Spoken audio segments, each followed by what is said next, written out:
Hello दोस्तों, मेरा नाम है उग्रसेन पुनिया और आप देख रहे हैं मेरा channel unique lab of knowledge.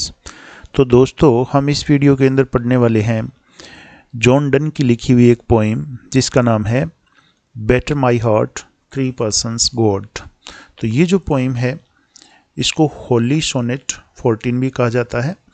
Better my heart 3 persons God, इसका हम एक्सप्लेनेशन पढ़ेंगे और line to line Hindi explanation पढ़ेंगे और इसका जो प्रत्येक लाइन का क्या मीनिंग निकलता है, क्या उसमें लिटरेरी टर्म्स आती है और किस प्रकार की क्वेश्चंस जो हैं वो आपके एग्ज़ाम के अंदर पूछे जाते हैं, उनके बारे में भी बात करेंगे। तो हम इस पोइम को पढ़ने से पहले हम थोड़ा सा पोइट के बारे में जान लेते हैं जिनका नाम है जॉन डन, जिन्होंने इस पोइम को लिखा है।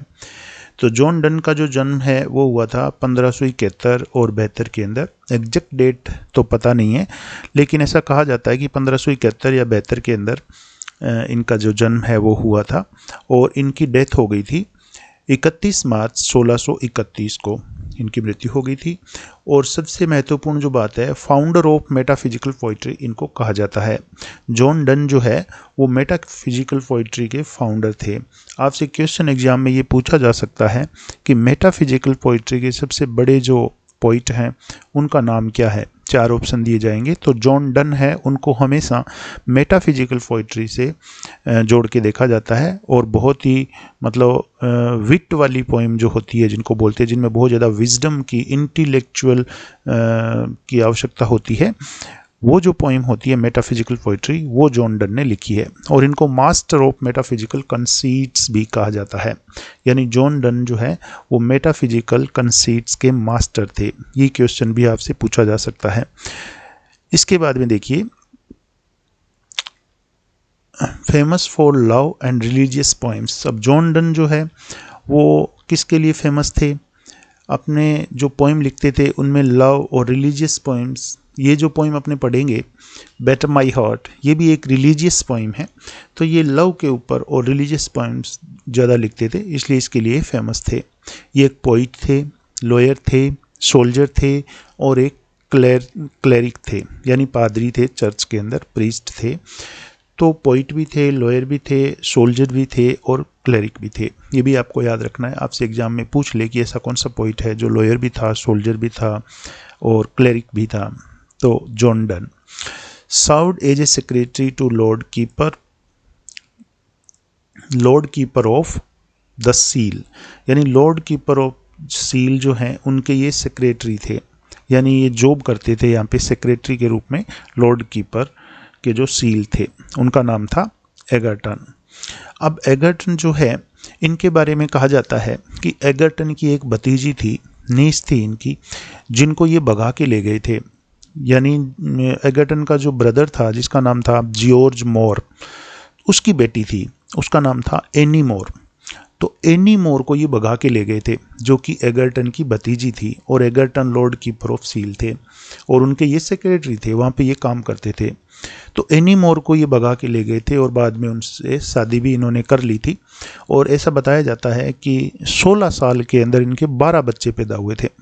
16 साल के अंदर, आप ऐसा बोल सकते हो तकरीबन हर साल ही एक बच्चा पैदा हुआ था इनके। 16 साल के अंदर 12 बच्चे पैदा हुए थे, जिनमें से 2 तो स्टिल बॉर्न पैदा हुए थे, यानी 8वां बच्चा, और एक शायद 12वां बच्चा था लास्ट वाला, वो तो स्टिल बर्थ पैदा हुए थे, मरे हुए। लेकिन 10 जो बच्चे हैं वो जीवित थे, उनको एकदम सही हेल्दी बच्चे हैं वो पैदा हुए थे।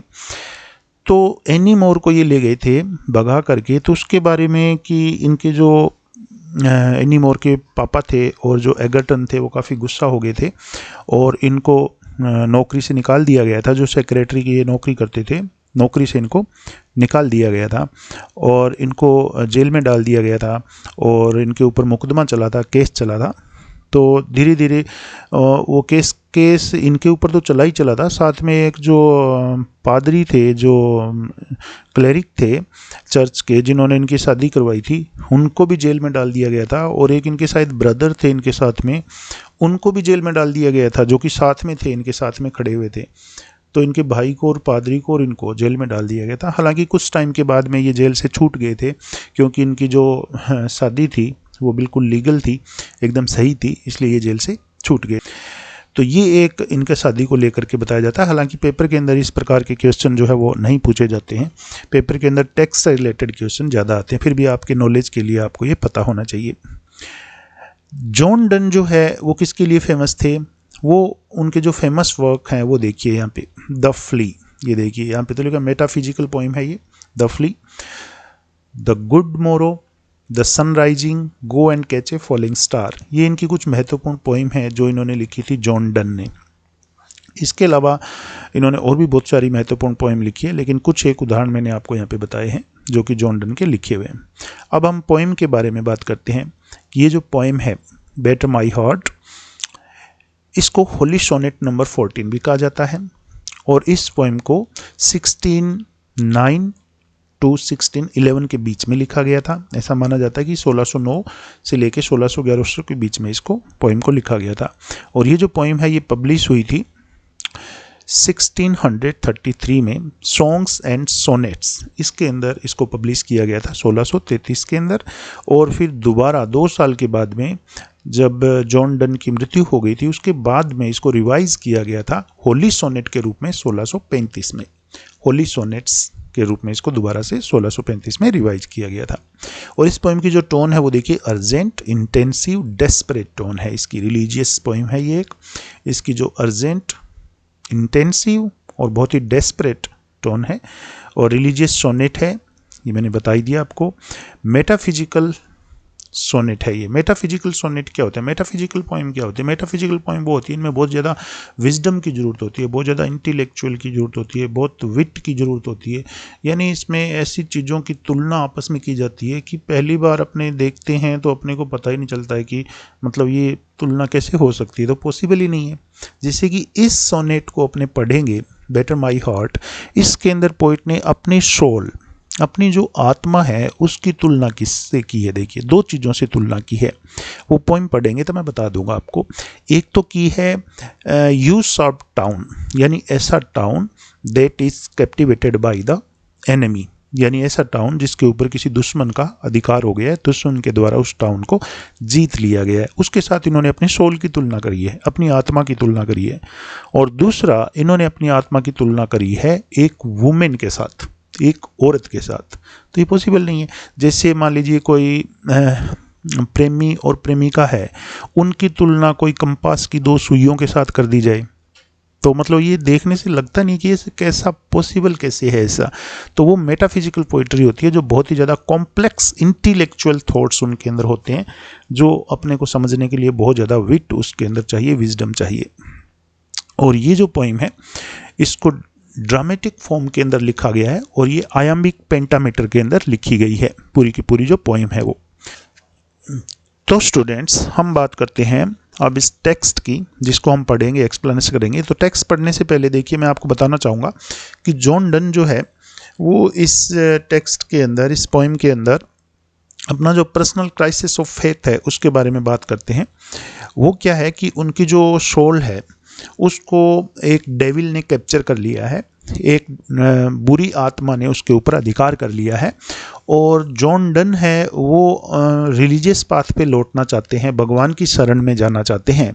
इसलिए वो भगवान से कहते हैं कि आप मेरे दिल के अंदर आ जाइए, यानी मेरे दिल को तोड़ करके आप एकदम से अंदर घुस जाइए और मुझे इस जो बुरी आत्मा ने, डेविल ने, इस सैटन ने मेरी जो अधिकार कर लिया है मेरी आत्मा के ऊपर, उससे मुझे आज़ाद कराइए और अपनी भक्ति के पाथ पे, अपना जो रिलीजियस पाथ है उस पर मैं वापस लौटना चाहता हूँ, आपकी शरण में मैं आना चाहता हूँ।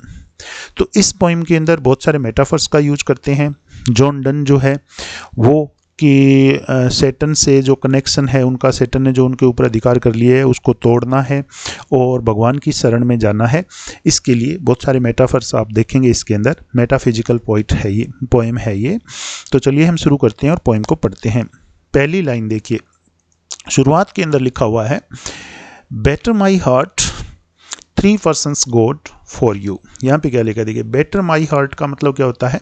बेटर माई हार्ट का मतलब होता है कि रिपीटेड ब्लोज, यानी बार बार किसी चीज को मारना।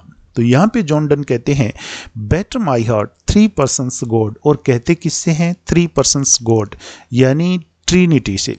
ये द होली ट्रिनिटी इसको बोलते हैं। क्रिश्चियनिटी के अंदर, ईसाई धर्म के अंदर होली ट्रिनिटी, जिसके अंदर गॉड होते हैं फादर के रूप में, और जीसस क्राइस्ट होते हैं सन के रूप में, और एक इसमें होली स्पिरिट होती है या होली घोस्ट आप बोल सकते हो।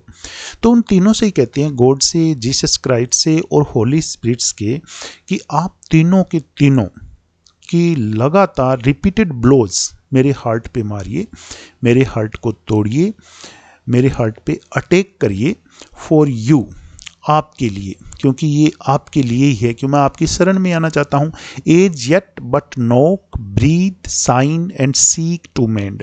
अब यहाँ पे वो क्या कहना चाहते हैं, पहले ऊपर कह दिया कि आप तीनों के तीनों, द होली ट्रिनिटी से कह रहा है कि मेरे हार्ट पे रिपीटेड ब्लोज मारिए, और फिर कहते हैं कि मेरे को क्यों करना है, कि जब आप मेरे हार्ट को अटैक करेंगे तो मेरे हार्ट को आपको क्लींस करना है, यानी इसको साफ करना है। पहले भी आपने मेरे हार्ट को नॉक किया था धीरे धीरे, या नॉक का मतलब होता है किसी के घर पे अपने मिलने के लिए जाते हैं तो दरवाजे को धीरे धीरे नॉक करते हैं, फिर वेट करते हैं कि आकर के कोई खोलेगा। ब्रीद, सांस देना, कि पहले भी आपने मुझे जीवन देने की, सांस देने का प्रयास किया था, या आपने ऐसा काम पहले भी किया था। साइन, मुझे चमकाने की, पॉलिश करने का काम भी आपने किया था। सीक टू मेंड, और मुझे सुधारने का काम भी आपने किया था। तो यहाँ पे देखिए, नॉक करना, ब्रीथ करना, साइन करना, सीक टू मेंड, और सुधार करने का काम करना। मेंड का मतलब होता है इम्प्रूव करना। तो यहाँ पे क्या है, God's effort to purify his heart. अब गॉड के जो प्रयास हैं उसके हार्ट को प्योरीफाई करने के, पोइट के हार्ट को प्योरीफाई करने के, compare to a tinker's effort to repair an old utensil. उनकी तुलना किससे की गई है, कि एक जो बर्तन को, कोई ख़राब बर्तन है उसको चमका करके नया बनाने वाला जो व्यक्ति होता है उसके साथ तुलना की गई है। वो क्या करता है, वो पहले तो बर्तन को थोड़ा बजा के देखता है, नॉक करता है, फिर उसको फूंक मारता है, उसको साफ करता है, साइन करता है, पॉलिश करता है, फिर उसके अंदर सुधार कर देता है। तो गॉड ने पहले भी ऐसा किया था पोइट के साथ। तो पोइट यहाँ पे कह रहे हैं कि आपने जो पहले किया था उससे मुझे कोई फ़ायदा हुआ नहीं है, इसलिए अब वो क्या कह रहे हैं, वो कह रहे हैं कि that I may rise and stand. Rise and stand मतलब उठना और खड़े होना, कि मुझे उठना है और खड़े होना, यानी आपकी रिलीजियस पाथ के ऊपर मुझे आना है। तो इसके लिए आपने जो पहले जो प्रयास किए थे वो पर्याप्त नहीं है, इसलिए मेरे को क्या करो, ओवर थ्रो मी, मुझे गिरा दो, मुझे मारो, मुझे धक्का दे दो। And bend your force, bend का मतलब होता है अप्लाई करना, और अपनी जो फोर्स है, ट्रिनिटी से कह रहे हैं, ये जो जॉन डन है वो ट्रिनिटी से, तीनों जो त्रिदेव हैं, जैसे अपने हिंदू माइथोलॉजी के अंदर त्रिदेव होते हैं, ब्रह्मा, विष्णु और महेश, उसी तरीके से जैन क्रिश्चियनिटी के अंदर ट्रिनिटी होती है, गॉड, जीसस क्राइस्ट और एक होली स्पिरिट। तो वो तीनों से ही कह रहे हैं कि पहले जो प्रयास आपने किए थे, नॉक, ब्रीथ, साइन और सीक टू मेंड, सुधार करने की, उनसे कोई फायदा नहीं हुआ, इसलिए अब क्या करो, आई मे राइज एंड स्टैंड, मुझे उठना है, मुझे खड़े होना है, यानी मुझे रिलीजियस पाथ पे लौटना है, इसलिए मेरे को क्या करो, ओवर थ्रो मी, मुझे धक्का दे दो, मुझे गिरा दो। And bend your force, bend का मतलब होता है अप्लाई करना, फोर्स मतलब स्ट्रेंथ, ताकत, और अपनी जो फोर्स है वो अप्लाई कर दो, लगा दो। किसके अंदर लगा दो, ब्रेक, तोड़ने में। ब्लो, ब्लो का मतलब क्या होता है, ब्लो का मतलब होता है जोर से फूंक मारना। बर्न, बर्न का मतलब होता है जलाना, कि अपनी जो ताकत है वो जोर से फूंक मारने में लगा दो, मुझे तोड़ने में लगा दो, और मुझे जलाने में लगा दो। एंड मेक मी न्यू, और मुझे बिल्कुल नया बना दो। अब यहाँ पे आप ध्यान से देखेंगे तो लाइन नंबर 2 देखिए, मैं आपको कंपैरिजन करके दिखाता हूँ, लाइन नंबर 2 और लाइन नंबर जो 4 है उसकी। अब ये दोनों का कंट्रास्ट किया है यहाँ पे पोइट ने, जॉन डन ने। यहाँ पे देखिए, यहाँ पे क्या लिखा था, नॉक, यहाँ पे लिखा था ना नॉक। नॉक का मतलब धीरे धीरे खटखटाना, फिर वेट करते हैं कि दरवाज़ा खोल लेंगे और अपने उसके अंदर जाएंगे घर के अंदर जाएंगे। लेकिन यहाँ पे देखिए क्या लिखा है, ब्रेक, कि आपको वेट नहीं करना है, आपको दरवाजे के पास खड़े होकर वेट नहीं करना है, मेरी जो दिल का दरवाज़ा है उसको आपको ब्रेक कर देना है, नॉक नहीं करना है, ब्रेक कर दो उसको, तोड़ दो उसको एकदम से, और तोड़ करके अंदर घुस जाओ, आप वेट मत करो। दूसरा देखिए यहाँ पे लिखा था ब्रीथ, धीरे धीरे फूंक मारना या धीरे धीरे सांस लेना, वो करना। लेकिन यहाँ पे क्या लिखा, ब्लो, जोर से फूंक मारना, जैसे तूफान आता है, आंधी आती है ना, कि उस तरीके से जोर से फूंक मारो आप। साइन, यहाँ पे क्या लिखा, पॉलिश करना, साइन चमकाना, धीरे से अपने कोई बर्तन या कोई मिट्टी लग जाती है तो कपड़े से साफ करते हैं ना, तो उसको कहते हैं साइन। लेकिन यहाँ पे क्या कर रहा है, यहाँ पे जॉन डन क्या कर रहे हैं, बर्न की साइन नहीं करना है, जला दो इसको। इसके अंदर साइन करने की जरूरत नहीं है, पॉलिश करने की, इसको बिल्कुल जला ही डालो आप। और यहाँ पे कहता है सीक टू मेंड, सुधार करने के लिए। लेकिन यहाँ पे सुधार करने के लिए नहीं कह रहे, यहाँ पे क्या कह रहे हैं, मेक मी न्यू, कि सुधार नहीं करना है, मुझे वो चाहिए ही नहीं, मेरे को बिल्कुल नया बना दो आप एकदम से। मेक मी न्यू, मुझे सुधार नहीं करना है, बिल्कुल नया चाहिए, एकदम से नया बना दो। ये जो सैटन ने मेरे ऊपर कब्जा कर लिया है, इसको छुड़ा करके एकदम से मेरी आत्मा को प्योर कर दो, मेरी आत्मा को साफ कर दो और मुझे बिल्कुल एकदम से नया बना दो। तो यहाँ पे knock, break, breathe, blow, sign, born, seek, to mend और मेक ए न्यू, ये दोनों कंट्रास्ट किया गया लाइन नंबर 2 और लाइन नंबर 4 का। अब इसमें ध्यान से देखेंगे आप, ब्रेक, ब्लो, बॉर्न, ये देखिए यहाँ पे इसको क्या बोलते हैं, इसको कहते हैं एलिट्रेशन। तो इसके अंदर लिटरेरी डिवाइस है एलिट्रेशन, यहाँ पर आप ध्यान से देखेंगे तो फर्स्ट जो 4 लाइन्स है, इनके अंदर पोइट कह रहे हैं कि मेरे दिल को तोड़ दो, हे ट्रिनिटी, कि गॉड और जीसस क्राइस्ट और होली स्पिरिट, तीनों से ही कह रहे हैं कि मेरे दिल को आप तोड़ दो, मेरे हार्ट को आप बार बार मारो, इसको अटैक करो इसके ऊपर, क्योंकि पहले ही आपने नॉक किया था, ब्रीथ किया था, साइन किया था और सुधारने की कोशिश की थी, उससे मुझे कोई फ़ायदा हुआ नहीं है। That I may rise and stand, मुझे राइज एंड स्टैंड करना है, यानी मुझे रिलीजियस पाथ पे लौटना है, अब खड़े होना है। इसलिए मुझे ओवरथ्रो करो, मुझे गिरा दो, मुझे धक्का दे दो, बैंड योर फोर्स, और अपनी पूरी ताकत लगा दो आप, टू ब्रेक, तोड़ने के लिए, ब्लो, जोर से फूंक मारने के लिए, बॉर्न, और मुझे जला डालो, मेक मी न्यू, और मुझे बिल्कुल नया बना दो। तो यहाँ पे इन लाइनों के अंदर पोइट्स जो है, जॉन डन जो है, गॉड की तुलना करते हैं ब्लैक स्मिथ से। ब्लैक स्मिथ यानी लोहार। लोहार क्या करता है, सबसे पहले कोई लोहे का टुकड़ा होता है उसको तोड़ता है, फिर उसको भट्टी में डालकर ब्लो करता है, फूंक मारता है, फिर उसको जलाता है और फिर उसको एकदम से नई, उसका कुछ नया औजार या कोई वस्तु बना देता है। तो यहाँ पे जो गॉड की जो कंपैरिजन की गई है जॉन डन के द्वारा, वो एक ब्लैक स्मिथ जो होता है उसके साथ की गई है। तो इस स्टेंजा के अंदर आप देखेंगे ध्यान से, तो इसमें लिखा हुआ है जैसे overthrow me, band your force, पूरी तक ब्रेक, ब्लो, बर्न, जला डालो, मुझे नया बना दो। तो यहाँ पे एक तो पॉइंट कह रहे हैं कि मेरी आत्मा जो है, मेरी जो सोल है, उसको बिल्कुल पिघला दो, उसको मेल्ट डाउन कर दो, एकदम से पिघला करके, जैसे लोहार नई चीज़ बनाता है ना, उस तरीके से उस आत्मा से सारे पाप निकालने के लिए एक नई चीज़ बना दो। मेरे को वो जो जिसमें बुरे मतलब चीज़ें आ गई है आत्मा के अंदर, जिसके ऊपर एक सैटन का मतलब अधिकार हो गया है, तो उसको बिल्कुल एकदम से मुझे वो नहीं बना दो। आप अपनी जो भी ताकत है वो सारी लगा दो इसके लिए। दूसरी चीज़ यहाँ पे ओवरथ्रो मी और ये सारी चीज़ें जो लिखी है, इसमें ये बताना चाहते हैं कि हमें वर्ल्डली लाइफ के अंदर बहुत सारी तकलीफ़ों का, दुखों का सामना करना पड़ता है, तभी हमें एवरलास्टिंग सल्वेशन मिलती है इंसान को, यानी मोक्ष की प्राप्ति होती है। तो जॉन डन जो है वो यहाँ पे ये भी चाहते हैं कि मुझे जितनी तकलीफ़ देनी है वो इस जीवन के अंदर दे दो, और लेकिन मुझे मोक्ष मिल जानी चाहिए, मेरी आत्मा है वो भगवान की शरण में चली जानी चाहिए, एक रिलीजियस पाथ पे चली जानी चाहिए। इसके बाद में हम अगली जो क्वार्टरन है वो पढ़ेंगे। इसमें लिखा, I like an usurped town to another due, labour to admit you but oh to no end, region your voice run in me should defend but is captivated and proves weak or untrue। अब इन 4 लाइनों में poet क्या कहते हैं, तो यहाँ पे एक तो पोइट जो है वो अपनी जो तुलना है, ये देखिए यहाँ पे लाइक लिखा है, लाइक से तुलना करिए, इसको सिमिली कहते हैं, जो लिटरेरी डिवाइस आप बात करेंगे तो। आई like an usurped town, अब यू शार्प टाउन कौन सा होता है, यू शार्प टाउन वो होता है जिसके ऊपर एनिमी अधिकार कर लेता है, एनिमी के द्वारा जिसको जीत लिया जाता है, ऐसा टाउन। तो यहाँ पे पोइट क्या कह रहे हैं, अपनी तुलना एक अपनी जो सोल है उसकी तुलना एक यूज सब टाउन के साथ करते हैं, यानी ऐसा टाउन जिसको किसी दुश्मन ने ऑक्यूपाई कर लिया है। To another due, another due का मतलब होता है टू समवन एल्स, यानी कि किसी दूसरे का होना, कि मैं एक कैप्टिवेटेड टाउन की तरह हो गया हूँ, यानी ऐसा टाउन हूँ मैं जिसके ऊपर किसी दूसरे ने अधिकार कर लिया है। दूसरा का मतलब यहाँ पे सैटन से है, जो कि गॉड का एनिमी होता है, कि गॉड के एनिमी ने, यानी आपके एनिमी ने मेरे ऊपर अधिकार कर रखा है, और मैं एक जीते हुए टाउन की तरह हूँ, और वो टाउन किसका है? सैटन का। Labour to admit you, labour का मतलब होता है बहुत प्रयास करना, बहुत कोशिश करना। एडमिट यू, यू यहाँ पे गॉड के लिए आया है। एडमिट का मतलब प्रवेश देना। मैंने कि बहुत लेबर की है, बहुत प्रयास किया है, बहुत मैंने कोशिश करी है कि मैं आपको इस टाउन के अंदर एडमिट कर लूँ, यानी इस टाउन के अंदर मैं आपको ले लूँ। यहाँ पे पॉइंट कह रहे हैं गॉड से सीधा, कि मैं एक यूसब टाउन हूँ, और उस टाउन पे किसका कब्जा है? सैटन का, एनिमी का, दुश्मन का, शैतान का।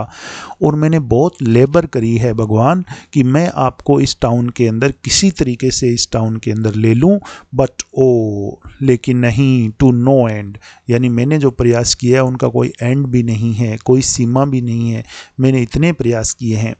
यहाँ पे जो लिखा है ना बट ये जो एक्सप्रेशन है स्पीकर की, ये उनका रिग्रेट बताता है कि वो अपने प्रयासों के अंदर अनसक्सेसफुल रहे हैं गॉड को इस टाउन के अंदर लेने के लिए। टाउन यहाँ पे कोई रियल टाउन नहीं है, यहाँ पे पोइट खुद ही अपने आप को टाउन कह रहे हैं, यानी भगवान को अपने दिल में लेने की बहुत कोशिश उन्होंने करी, लेकिन वो असफल हो गए, और उन्होंने काफ़ी इसके लिए प्रयास भी किया था। Reason, your viceroy in me should defend, की रीजन जो तर्क है, तर्क क्या होता है? लॉजिक। लॉजिक जो होता है वो your viceroy in me, John Donne कहते हैं ये आपका वॉइस राय है मेरे अंदर। यानी जो लॉजिक होता है वो इंसान को मिलता है गॉड के द्वारा। लॉजिक से, रीजन से इंसान समझ पाता है कि क्या अच्छा है और क्या बुरा है।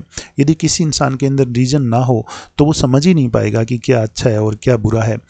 तो यहाँ पे रीजन का पर्सोनिफिकेशन किया गया है, और कहा है कि हे भगवान, आपका जो आपने जो मुझे रीजन दिया है, यानी सोचने समझने की शक्ति दी है, आपका वो वॉइस राय है मेरे अंदर, यानी आपका सेक्रेटरी है। आपने रीजन को सेक्रेटरी बना करके मेरे अंदर भेजा है। मी शुड डिफेंड, और किस लिए भेजा है? मुझे डिफेंड करने के लिए, मेरी रक्षा करने के लिए। बट इज़ कैप्टिवेटेड, लेकिन ये जो रीज़न है, आपका जो सेक्रेटरी है वो भी कैप्टिवेटेड हो गया है, यानी उसके ऊपर भी सैटन ने अधिकार कर लिया है। And proves weak and untrue, और ये जो रीज़न है, ये जो आपका सेक्रेटरी है मेरे अंदर, ये भी कमज़ोर हो गया है, और कैसा हो गया है? अनट्रू, यानी झूठा हो गया है। ये भी अभी किसी काम का नहीं रहा है मेरे अंदर, इसलिए मुझे पता ही नहीं चल रहा है कि क्या सही है और क्या गलत है। तो इन लाइनों के अंदर पोइट जो है वो मेटाफिजिकल कंसीट का यूज करते हैं, अपनी आत्मा की तुलना एक टाउन के साथ करके, और भगवान को कहते हैं कि डेविल जो है उसने मेरी आत्मा पे कब्जा कर लिया है और इस टाउन पे कब्जा कर लिया है, और अब आप अंदर आ जाइए, एकदम से इस टाउन के अंदर घुस जाइए और मुझे उस डेविल से आज़ाद करवाइए। आप फोर्सफुली इस टाउन के अंदर या मेरी आत्मा के अंदर प्रवेश कर जाइए, जिसको कि डेविल ने अपने अधिकार में ले रखा है। अब अगली लाइन देखिए, अगली लाइन जो है यहाँ पे लिखा है yet dearly I love you. अब देखिए यहाँ पे एक लिटरेरी डिवाइस आ गई है, yet dearly I love you, यानी एकदम से चेंज हो गया है, चेंज ऑफ थॉट आया, तो इसको कहते हैं वोल्टा। ये लिटरेरी डिवाइस आती है वोल्टा में। तो यहाँ पे जॉन डन कहते हैं yet dearly I love you, मैं आपसे बहुत प्यार करता हूँ। And would be loud fan, अब वुड बी लाउड फैन इसका मतलब क्या है? ये लाइन हमें सजेस्ट करती है that he would love God to be loud, कि यहाँ पे जॉन डन भगवान से प्यार करते हैं, लेकिन वो बदले में भगवान का प्यार भी चाहते हैं। इसलिए यहाँ पे लिखा है वुड बी लाउड फैन, कि मैं भी आपसे प्यार चाहता हूँ बदले में। मैं तो आपसे बहुत प्यार करता हूँ, लेकिन मुझे भी आपका प्यार चाहिए बदले में। But I am betrothed on to your enemy, यहाँ पे बीट्रोड का मतलब क्या होता है? बीट्रोड का मतलब होता है इंगेज हो जाना, इंगेजमेंट हो जाना। तो यहाँ पे पोइट क्या कह रहे हैं? प्रॉब्लम आ गई है कि मैं आपसे तो प्यार करता हूँ, मैं बहुत प्यार करता हूँ, बट एम बीट्रोड, लेकिन मेरी इंगेजमेंट हो चुकी है अन टू योर एनिमी, आपके दुश्मन के साथ। और भगवान का दुश्मन, गॉड का दुश्मन कौन होता है? सैटन, शैतान। तो कह रहे हैं यहाँ पे जॉन डन कि मैं आपसे बहुत प्यार करता हूँ और आप मैं चाहता हूँ कि आप भी मुझे बहुत प्यार करें, but am betrothed unto your enemy, लेकिन मेरी इंगेजमेंट आपके दुश्मन के साथ हो गई है, सैटन के साथ हो गई है, इसलिए आप क्या करो, डाइवोर्स मी। डाइवोर्स का मतलब होता है, वैसे तो डाइवोर्स तलाक होना, लेकिन यहाँ पे है कि मुझे डाइवोर्स कर दो, यानी ये जो संबंध है हमारा, ये जो इंगेजमेंट हुई है, इसको तोड़ दो, आप इसको ख़त्म कर दो, अनटाई कर दो। ये जो एक गांठ बन गई है, ये जिसको नफशेल नोट कहते हैं, कि इसको आप क्या कर दो, अनटाई कर दो। मैं चाहता हूँ कि इस गांठ को आप तोड़ दो। ये जो हमारे बीच में सैटन और मेरे बीच में जो बंधन बन गया है, उसको आप तोड़ दो, अनटाई, इसको खोल दो। ये लिखा है यहाँ पे, अनटाई, इसको खोल दो, ब्रेक, इसको तोड़ दो, देट नोट अगेन, नोट यानी गांठ। अब इस गांठ को एक बार फिर से अनटाई कर दो, खोल दो, इसको ब्रेक कर दो यानी तोड़ दो, अगेन। अगेन यहाँ पे क्यों लिखा, ये बहुत महत्वपूर्ण शब्द यहाँ पे लिखा हुआ, देखिए अगेन यहाँ पे इसलिए लिखा है क्योंकि भगवान ने एक बार पहले भी किसी को डेविल से आज़ाद करवाया था। तो यहाँ पे पोइट चाहते हैं कि आप फिर से एक बार मुझे डेविल से आज़ाद करवा दो। पहले किसको करवाया था, एडम एंड ईव, जो जिनको भगवान ने भगाया था गार्डन ऑफ एडन, वहाँ से भगाया था, क्योंकि एडम और ईव जो है वो सैटन की एडवाइस फॉलो करते थे, इसलिए उनको वहाँ से गार्डन ऑफ ईडन से भगाया था भगवान ने। तो यहाँ पे पोइट चाहते हैं, जॉन डन चाहते हैं कि एक बार फिर से आप ये बंधन जो है सैटन और मेरे बीच में जो बना हुआ है, इसको आप तोड़ दो पहले की तरह। टेक मी टू यू, और मुझे अपने पास ले लो, इम्प्रिजन मी, और मुझे अपनी कैद में कर लो। यहाँ पे देखिए, एक बंधन से आज़ाद होना चाहते हैं और दूसरे बंधन में बंधना चाहते हैं। यहाँ से तो ये चाहते हैं कि ये बंधन तोड़ दो, सैटन और मेरे बीच में जो है, ये शैतान और मेरे बीच में, इससे मुझे डाइवोर्स दिलवा दो, ये जो इंगेजमेंट हमारी हो रखी है, इससे मुझे आज़ाद करवा दो।